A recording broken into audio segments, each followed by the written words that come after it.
L'anémie peut être révélée à un stade un peu plus tardif parce que toutes les manifestations liées à l'effort ne sont pas présentes par définition chez quelqu'un qui est peu mobile.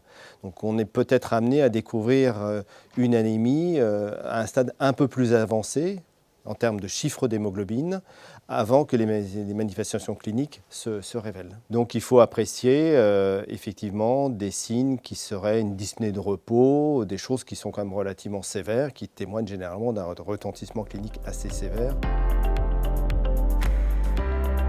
Chez la personne âgée, il faut se méfier d'un syndrome inflammatoire chronique. Maladie inflammatoire, quelle qu'elle soit, une néoplasie profonde peut générer une anémie inflammatoire. Donc là, ça, c'est l'enquête.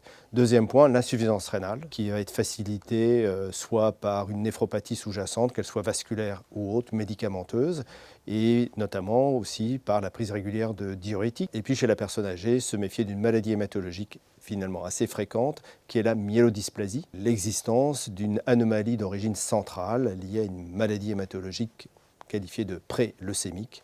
Et là, c'est l'indication d'un myélogramme si vraiment on veut aller plus loin dans les investigations. Bien entendu, il y a toutes les autres causes. La carence en fer, il faut la rechercher, mais c'est des points particuliers auxquels il faut être vigilant.